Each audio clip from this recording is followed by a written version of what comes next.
आप महादेव के भक्त लग रहे हैं क्योंकि आपने लगाया हुआ है चंदन। और आज ब्लड बैंक को और डायलिसिस सेंटर को लेकर भी खबर ये है कि आप ओपनिंग कर रहे हैं। अब चूंकि सावन का आज अंतिम सोमवार है और हमेशा समाज के प्रति हम लोग को सोचते रहना चाहिए, और आज महादेव का दिन है, इससे अच्छा कोई दिन क्या हो सकता है। तो आज हमने जरूरतमंद लोगों के लिए डायलिसिस सेंटर की स्थापना कर रहे हैं, ताकि वहां पे बढ़िया क्वालिटी का डायलिसिस मशीन, जर्मनी से मशीनों को इंपोर्ट कराए हैं लोग और उनको वहां पे लगा देंगे। क्योंकि किसी की किडनी अगर फेल हो जाती है तो हफ्ते में उसको 3 बार डायलिसिस करना होता है, तो उसकी और एक मिडिल क्लास इंसान हर महीने उसको 50,000 देंगे, नहीं तो सामने मर जाएगा बेचारा, तो काफी दिक्कत हो जाती है। तो हमने डायलिसिस सेंटर के लिए और ब्लड बैंक के लिए भी हमने इसमें प्रोसीड कर दिया है। आई थिंक नवरात्रि का पहला नवरात्रि हम लोग ब्लड बैंक की स्टार्ट कर देंगे, और लक्ष्य है कि उसको एशिया में सबसे बड़े लेवल पे लेके जाना है, ताकि गरीब इंसान न भटक सके।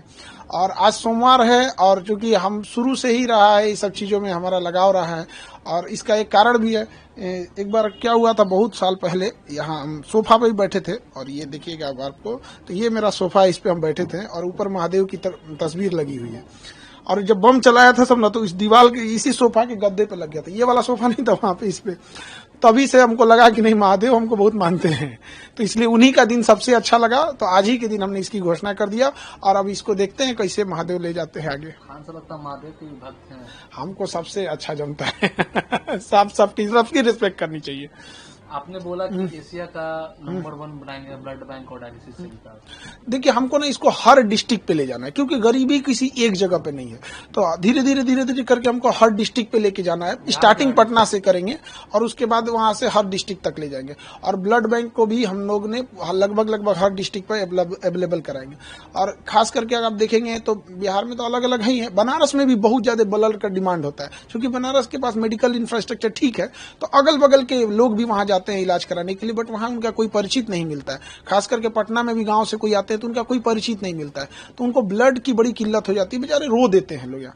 इसीलिए हमने इसकी पहल की कि हमें समाज ने हमें कुछ दिया है तो समाज को लौटा के जाना है। यही एक मानव धर्म होता है। अन्यथा मतलब अगर समाज के काम ना आ सके तो क्या ही कर पाएंगे। और इसको धीरे धीरे हर एक डिस्ट्रिक्ट पे ले जाएंगे, ताकि कोई भी इंसान को एक भलाई हो सके, उसको समाज को एक अच्छा आउटकम मिल सके। खान सर, आप शिक्षक के साथ साथ आप समाज सेवक भी बनेंगे, क्योंकि एक समाज का अच्छा कार्य होगा।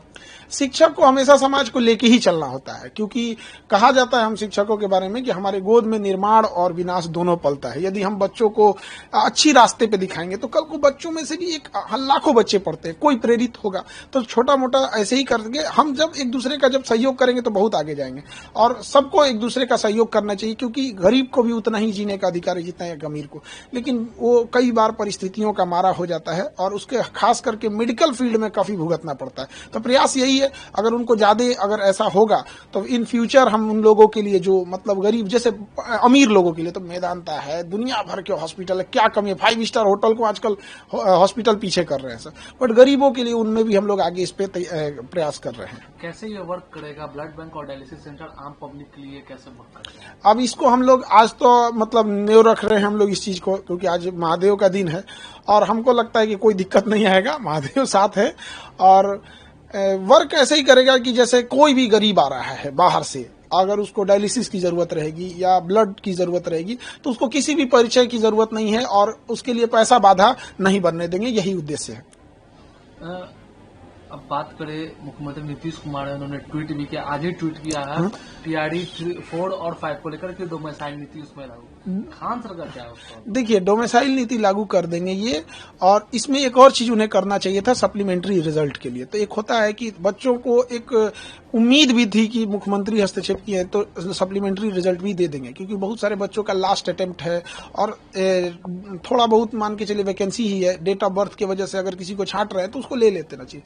और डोमिसाइल, अब अधिकारियों को क्या हो गया है, 6 महीना ये लोग ने ठंडी, बरसात, गर्मी, मारा लाठी पुलिस से, गर्दनी बाग में 8-8 महीना से बच्चे पड़े थे सर, और आखिर उन्होंने मान ही लिया। तो बस यही कहते हैं कि अधिकारी लोग को क्या हो गया, आप किसी चीज को मानते हैं 8 महीना, इससे क्या होती है, एक धारणा बन जाती है कि आप जानबूझ के खराब कर रहे थे। दूसरा कि कई बार ऐसी भी मुद्दे आएंगे जो शायद आपके बस का नहीं था, लेकिन आपने एक जो रूल सेट कर दिया कि भैया 8 महीना 9 महीना बाद आप मान ही जाते हैं यहाँ पे।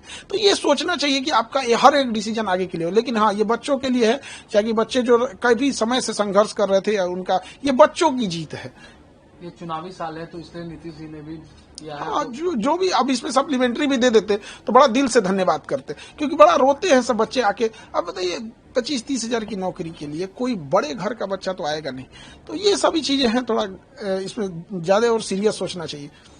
एसएससी का प्रोटेस्ट भी जिस तरीके से जो हुआ दिल्ली में, उसको लेकर एसएससी में नकारे लोग बैठ गए हैं, जिनको मतलब कोई काम धाम नहीं बचा हुआ है, जिसे पता ही नहीं है कि क्वेश्चन कैसे आता है, लैपटॉप में लेके रिजल्ट बैठा है। पुलिस का बर्ताव भी बहुत गलत था। हमारे एक शिक्षक को एक अमानवीय भाषा बोली गई पुलिस के द्वारा। पुलिस भी ना भूले कि हम लोग भी पढ़ा रहे हैं बच्चों को, और हम अपने लिए नहीं लड़ रहे हैं।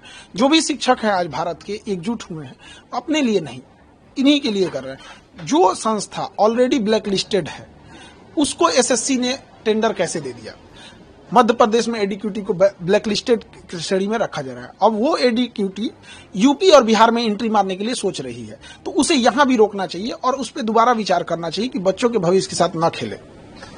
एक अंतिम सवाल है खान सर, पूरे देश में भी जितने भी वो प्रोटेस्ट चल रहा है एसआईआर को लेकर, चाहे वो पार्लियामेंट को लेकर, और विपक्ष सभी लोग कर रहे हैं कि क्या लगता है जिस तरीके से चुनाव आयोग में जो ये समय भी चुनाव, बिहार में भी चुनावी साल है यहाँ पर, तो खान सर का क्या रहेगा एसआईआर को लेकर? देखिए, चुनाव आयोग हो गया, सुप्रीम कोर्ट हो गया, ये जो संवैधानिक संस्थाएं होती हैं, ये राजनीति और पार्टी दलगत चीजों से ऊपर होती है। तो इनको कहीं ना कहीं इससे देश का भी साख जुड़ा होता है, तो इन्हें स्वतंत्र रूप से काम करना चाहिए। और थोड़ा मीडिया को भी इसमें सजग होना चाहिए।